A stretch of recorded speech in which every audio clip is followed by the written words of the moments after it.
مفتی صاحب میرا ایک سوال تھا. جی جی میرا ایک بھائی ہے توحید بھائی, شاید مجھے اس سے پہلے میں ایک سٹری میں جوائن ہوا تھا, وہاں سے جانتے ہیں.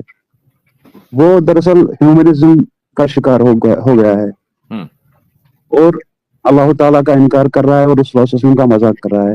تو میں بس اتنا جاننا چاہتا ہوں کہ ہمارا رویہ ان کے ساتھ کیسا ہونا چاہیے. آپ کا رویہ وہی ہونا چاہیے جو ایک غیر مسلم کے ساتھ ہوتا ہے. بھئی آپ کا رویہ غیر مسلم کے ساتھ کیسے ہوتا ہے؟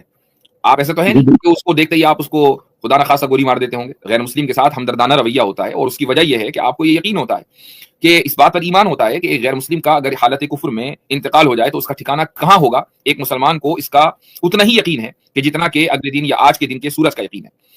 تو آپ ایسے شخص کے ساتھ کیا کرتے ہیں؟ ایسے شخص کے ساتھ آپ ہمدردی کا اظہار کرتے ہیں, خصوصاً اگر وہ آپ کے دوستوں میں سے ہو اور آپ کو پتا ہو کہ بھئی کل تک یہ حالت ایمان میں تھا اور اللہ تعالیٰ نے اس سے توفیق سلب کر لی, تو یقیناً کوئی نہ کوئی ایسی وجہ رہی ہوگی, اس نے کوئی نہ کوئی ایسا گناہ کیا ہوگا کہ جس کی وجہ سے یہ توفیق سلب ہوئی ہے. ورنہ توفیق سلب کیوں کرے اللہ تعالیٰ؟ یعنی اللہ تعالیٰ کسی کو اس طریقے سے کیوں ایسے راستے کے اوپر چلنے دے؟ لیکن ہوتا کیا ہے, قرآن کریم کی آیت ہے, اس کو ذہن میں رکھنا چاہیے کہ جو شخص رسول سے وَمَن يُشَاقِقِ الرَّسُولَ مِن بَعْدِ مَا تَبَيَّنَ لَهُ الْهُدَى, کہ جو شخص رسول سے اختلاف کرے گا جبکہ ہدایت اس کے سامنے واضح ہو گئی, تو اس کے آگے اللہ تعالیٰ فرماتا ہے کہ فَنُوَلِّهِ مَا تَوَلَّى وَنُصْلِهِ جَهَنَّمَ, تو ہم اسی راستے کے اوپر جو بھی اس نے راستے اختیار کیا اس کو اس پر چلاتے ہیں اور اس کو جہنم میں ہم لے کر ہم اس کو جہنم میں ڈال دیں گے. تو اللہ تعالیٰ پھر اس کو پکڑتا نہیں ہے. کیوں؟ اس لیے کہ اس نے رسول کی مخالفت کی ہے. تو کوئی نہ کوئی واقعہ ایسا ہوا ہوگا جس کی وجہ سے یہ سلب توفیق ہوئی ہے.